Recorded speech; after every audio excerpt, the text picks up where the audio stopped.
नमस्कार बच्चों, इनफेरो क्लासेस में आपका एक बार फिर से स्वागत है।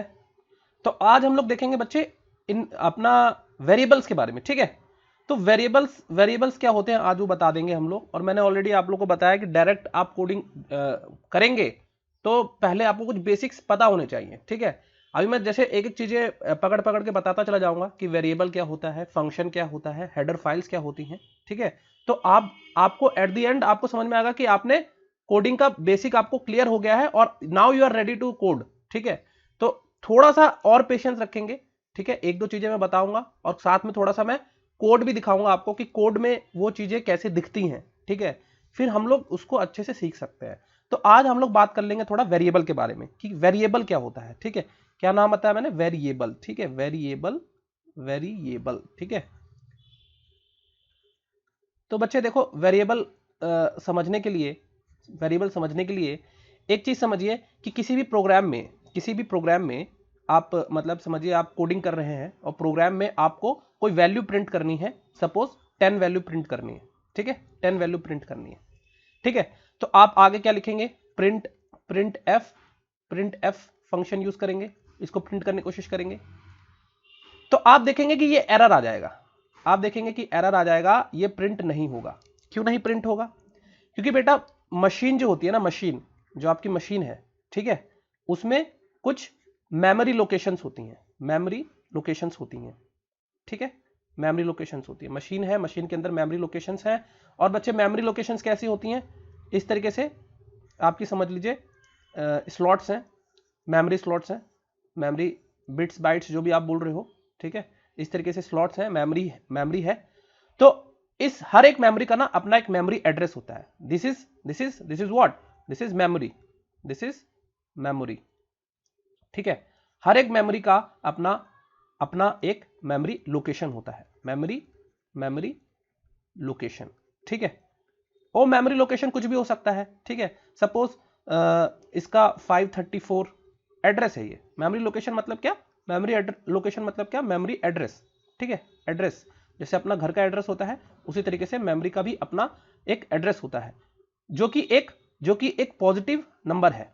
ठीक है, जो कि एक पॉजिटिव नंबर है। कुछ भी हो सकता है जैसे 534, 836, ठीक है, 1024। तो हर एक का एक अपना हर एक मेमोरी लोकेशन का एक अपना एड्रेस है।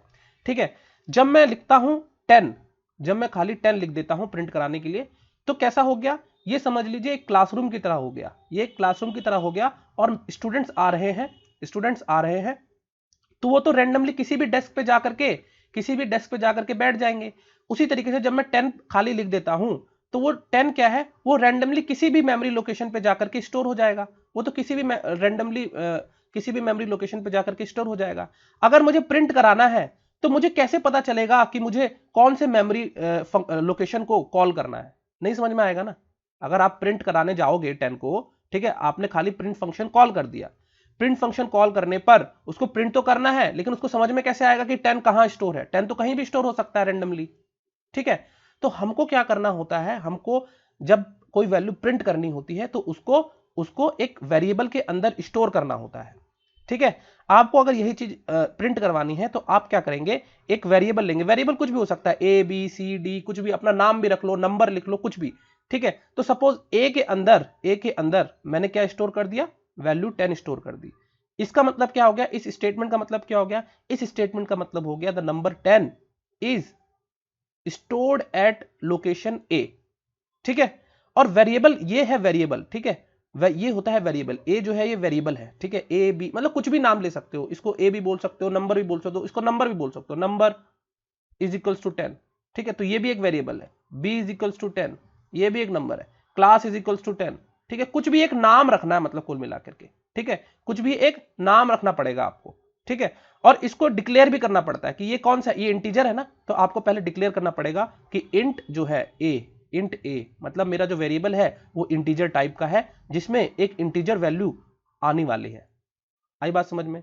तो ये क्या करता है आपको, अगर मैं सही सही बताऊं तो आपका variable is nothing but, variable की अगर डेफिनेशन बताऊं तो variable is nothing but it is a named memory location. ठीक है, मतलब क्या हो गया? ये कोई एक मेमोरी है, जैसे 1024, ये जो मेमोरी है इसको आपने नाम दे दिया ए, इसको आपने नाम दे दिया ए। अब जब आप a इज इक्वल टू 10 लिखते हैं तो क्या होगा, ये एक मेमोरी जिसका नाम a है उसके अंदर 10 जाकर के स्टोर हो जाएगा, ठीक है। फिर जब आपको प्रिंट करना हो 10 तो आप कुछ नहीं करेंगे, आप a को ही कॉल कर लेंगे। तो प्रिंट, इसमें थोड़ा सा ये फॉर्मेट रहता है डिक्लेरेशन का, वो भी समझाऊंगा, ठीक है। फिर आपको बस क्या करना है, कॉल करना है a को। अगर आपने a को कॉल कर लिया, आपने a को कॉल कर दिया तो आपका आउटपुट क्या आ जाएगा, आउटपुट आ जाएगा आपका 10, ठीक है। ये आपने किया क्या, चलो एक और एग्जांपल समझाता हूं, अच्छा एग्जांपल। ये आपने क्या कर दिया, अभी ये हो गया मूवी थिएटर की तरह, जहां पर हर सीट का एक नंबर है, हर एक सीट का एक नंबर है, और वो मतलब वेरिएबल से आपने उसको अटैच कर दिया, ठीक है। वेरिएबल से आपने अटैच कर दिया। सपोज जैसे आप अगर कभी सिनेमा हॉल में गए होंगे तो फ्लोर वाइज हर एक सीट का नंबर होता है, ठीक है, फ्लोर वाइज हर एक सीट का नंबर होता है। तो जैसे इसको मैंने बोल दिया ये फ्लोर 1 A1 हो गया, ये A2 हो गया, ये A3 हो गया, तो दीज आर ऑल वेरिएबल्स। तो वेरिएबल से हमने हर एक मेमोरी को क्या कर दिया, नेमिंग कर दी है। तो अगर आप देखेंगे पीवीआर वगैरह में क्या होता है, पॉपकॉर्न किसी ने ऑर्डर किया है तो जाकर के अपनी सीट पे बैठ जाओ, जो आपका वेटर रहेगा वो आपकी सीट पर आ जाएगा। उसको कैसे पता आप यहां पर हो, क्योंकि आपके जो ये मेमोरी है, ये जो मेमोरी है या फिर ये जो आपकी लोकेशन है उसको आपने नेमिंग किया हुआ है एक वेरिएबल से, ठीक है। तो वहां जाएगा और आपको सर्व कर देगा। बिल्कुल उसी तरह से मशीन के अंदर मेमोरीज होती हैं, हर एक मेमोरी का कुछ एड्रेस होता है, उस एड्रेस को आप रिप्रेजेंट करते हो वेरिएबल से, ठीक है। तो variable is nothing but a named memory location, एक मेमोरी लोकेशन का नाम रख दिया हमने, और फिर उसी लोकेशन पे जाकर के हम लोग अपने जो नंबर है उसको जाकर के स्टोर करेंगे। अब अगर इसको प्रिंट करना है तो मुझे बस उस मेमोरी लोकेशन को कॉल करना होगा, ठीक है, तो वो प्रिंट कर देगा, ठीक है, उस तरीके से ये प्रिंट कर देगा। चलो अब मैं आपको बताता हूं कि अब आप रेडी हो कि भाई थोड़ा सा हमको भी फील आए, हम भी करना चालू करें, खाली लेक्चर देखते रहते हैं तो हमको फील नहीं आता है। तो फील लाने के लिए मैं चलो आपको बताता हूं कि आप इंस्टॉल कैसे करोगे सी प्रोग्राम को, ठीक है। तो आप गूगल पे जाइए सबसे पहले, ठीक है, और यहां पे मैं डेव C++ यूज करता हूं, ठीक है। C++ के मैंने ऑलरेडी आपको बताया अलग अलग कंपाइलर्स हैं, तो अलग अलग कंपाइलर्स आप यूज कर सकते हो। पहले हमारे टाइम पे टर्बो यूज होता था, टर्बो C++ यूज होता था, लेकिन अब टर्बो भी काफी बहुत आउटडेटेड हो गया है। मैं डेव C++ यूज करता हूं, मैं अभी डेव C++ यूज करता हूं। तो आप यहां पे लिखेंगे, क्या लिखेंगे, इंस्टॉल डेव C++, ठीक है। इसको एंटर करते ही आपको स्क्रीन पर आ जाएगा डाउनलोड करने के लिए, ठीक है। इसको क्लिक करेंगे, ठीक है। डेव C++ में भी मतलब ये अलग कंपाइलर है, इससे भी आप कोडिंग कर सकते हो। यहां डाउनलोड का ऑप्शन आएगा, इस पे क्लिक करेंगे। इस पे क्लिक करते ही आपकी जो फाइल है वो देखिए मैंने अभी क्लिक कर दिया है, तो यहां पर ऑलरेडी स्टोर के लिए ये इंस्टॉल के लिए आ जाएगा, ठीक है। जैसे ये टाइमर खत्म होगा आपका यहाँ पे इंस्टॉल के लिए आ जाएगा, ठीक है। बट मैंने ऑलरेडी इंस्टॉल किया हुआ है तो मैं इसको कैंसिल कर देता हूं, ठीक है। आप बस इसको एग्जीक्यूट करना, ठीक है। मैं इसको भी कैंसिल कर दे रहा हूं क्योंकि मैंने ऑलरेडी इंस्टॉल किया हुआ है, ठीक है। तो आप लोग क्या करेंगे, इसको ये जो देखिए आप देख पा रहे हैं यहाँ पर एग्जीक्यूटेबल फाइल, इसको आप रन कीजिए और देखिए .exe लिखा हुआ है। .exe मतलब क्या हो गया, क्योंकि आप विंडोज के लिए आप इंस्टॉल कर रहे हैं, ठीक है। ये देखिए exe लिखा हुआ है यहाँ पर, ठीक है। हम लोग इसको इंस्टॉल कर लेंगे। हम लोग जब इसको इंस्टॉल कर लेंगे फिर क्या करेंगे, देखिए अगर किसी को कोई इशू आता है, इंस्टॉल नहीं हो पा रहा है, तो कमेंट में डाउट पूछ सकते हैं कि मेरे को ये इशू आ रहा है, we will try to resolve it, ठीक है। लेकिन इसमें आप कोई दिक्कत नहीं आनी चाहिए, एग्जीक्यूटेबल फाइल है, आप रन कीजिए उसको, वो इंस्टॉल हो जाएगा अपने आप, ठीक है। वो इंस्टॉल हो जाएगा अपने आप। फिर इसको देखिए मैं खोल के दिखाता हूं आपको, Dev C++, let's just open the file of Dev C++। यहां पर मैंने आइकन बना हुआ है डेव C++ का, मैंने खोला इसको, देखिए डेव C++ खुल गया। खुलने के बाद आपको क्या करना है, ये न्यू फाइल है, न्यू फाइल पे क्लिक कर दीजिए, न्यू फाइल पे क्लिक करेंगे, ठीक है। तो आपको सोर्स फाइल खुल जाएगी, ठीक है। सोर्स फाइल खोलनी है, हमको सोर्स पे काम करना होता है ना। आउटपुट किस पे आता है, कंसोल पे आता है, मैंने आपको ऑलरेडी बताया है। कोडिंग आप सोर्स फाइल पे करते हो और आउटपुट आपका कंसोल पे आता है। तो मैंने ऑलरेडी ये वाला प्रोग्राम लिख करके रखा हुआ है, देखिए मैंने लिख दिया है, आप लोग टाइप करके देख लेंगे एक बार, ठीक है। अब देखिए इसमें ना कुछ कुछ चीजें हैं, जैसे हो सकता है बच्चों को पता नहीं पता होंगी कि नहीं पता होंगी, तो हमको ये सब चीजें समझनी है। क्या क्या समझना है, अगर मैं डायरेक्ट कोडिंग कराऊंगा तो आप सबसे पहला क्वेश्चन तो यही होगा कि सर ये हैश इंक्लूड क्या है, ये मेन फंक्शन क्या है, इंट क्या होता है, ए क्या होता है। तो ए मैंने अभी बताया आपको, ठीक है, ए मैंने आपको बताया कि ए वेरिएबल है। इसी तरीके से मैं आपको पहले ये सब चीजें क्लियर तो करूं कि ये फंक्शन होता है, ये इंट क्या होता है, ये डेटा टाइप होता है, ठीक है। तो जब मैं ये सारी चीजें थोड़ी थोड़ी आपको क्लियर कर दूंगा ना, उसके बाद हम नॉर्मल कोडिंग करना चालू कर देंगे, ठीक है। आई बात समझ में।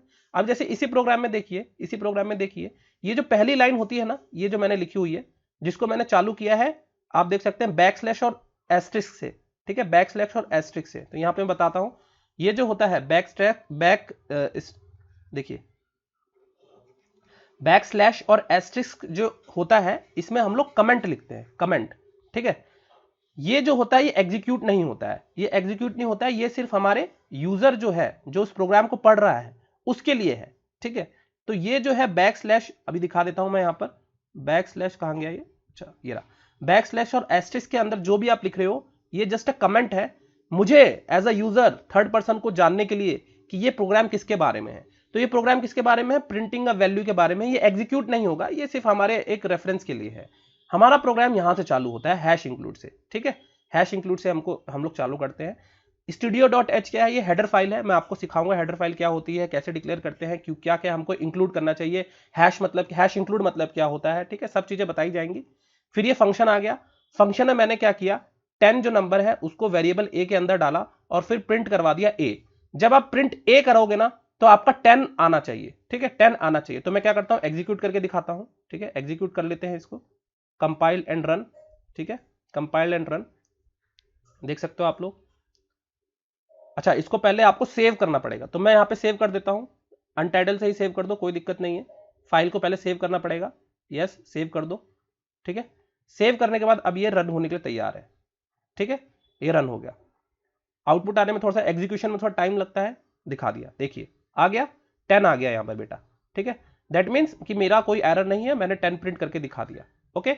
अगर आप यहां पर नहीं यूज करोगे, ए वगैरह यूज नहीं करोगे, ठीक है, आप खाली 10 लिखोगे, सपोज यहां पे मैंने खाली 10 लिख दिया, ठीक है, और यहां पर ए नहीं है, ए तो है ही नहीं, ठीक है, तो आपका क्या होगा, एरर आ जाएगा, ठीक है, आपका क्या होगा, एरर आ जाएगा। देखिए एग्जीक्यूट करने पे कंपाइल एंड रन, ठीक है, ये मेरा पुराना ही प्रोग्राम हो गया है।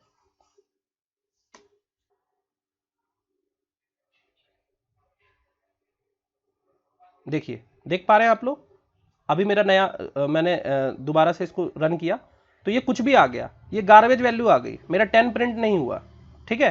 वो पहली क्या थी, वो मेरा अपना जो प्रोग्राम था उसी का पुराना डेटा ही था, अभी एकदम सही तरीके से रन हुआ है ये। जब ये सही तरीके से एकदम रन हुआ, तो आप देख पा रहे हो यहां पर क्या हो रहा है, यहां पर कुछ भी नंबर प्रिंट हो गया। कुछ भी नंबर प्रिंट क्यों हो गया, क्योंकि इसने कोई भी एक रैंडम लोकेशन उठा ली, कोई भी एक रैंडम मेमोरी उठा ली प्रिंट करने के लिए। प्रिंट फंक्शन तो मैंने दबाया ना, तो प्रिंट फंक्शन दबाने पर क्या हुआ, वो 10 ना प्रिंट करके उसने कोई भी एक रैंडम मेमोरी उठा ली और उसमें जो नंबर होगा वो उसने यहां पर प्रिंट कर दिया, ठीक है। तो यहां 10 प्रिंट नहीं हुआ, कुछ भी एक गार्बेज, इसको गार्बेज वैल्यू बोलेंगे, गार्बेज वैल्यू प्रिंट हो गई है, ठीक है, क्योंकि प्रोग्राम में कोई एरर नहीं था, तो ये रन तो होगा ही, है ना, लेकिन जो डिजायर्ड आउटपुट है वो नहीं यहां पर आपको दिखेगा। आई बात समझ में। तो उम्मीद है कि आपको आज की क्लास इंटरेस्टिंग लगी होगी। अच्छा अब देखिए बेटा, ये तो है कि हम लोग बहुत एफर्ट कर रहे हैं, तो आप लोग का काम ये है कि इसको ज्यादा से ज्यादा शेयर कीजिए, बच्चों को बताइए कि भाई इस तरह की क्लास हो रही है और फ्री ऑफ कॉस्ट है, ठीक है। फेसबुक पे, व्हाट्सएप पे, हर जगह शेयर कीजिए, अपने दोस्तों को बताइए, ऐड कीजिए, अपना सब्सक्राइब करवाइए, आप ही का चैनल है, जितना ज्यादा ये ग्रो होगा उतना ज्यादा आप ही लोग को फायदा होगा, ठीक है। तो उम्मीद करता हूं कि आप लोग शेयर करेंगे इस सब कंटेंट को, जो कि बहुत यूजफुल कंटेंट है, ठीक है। और बाकी देखिए, बाकी जो आपका डिस्क्रिप्शन में बाकी चीज में दिया हुआ है, अगर किसी को इंटरेस्ट है डोनेशन वगैरह के लिए तो वो कर सकता है, ठीक है। Thank you.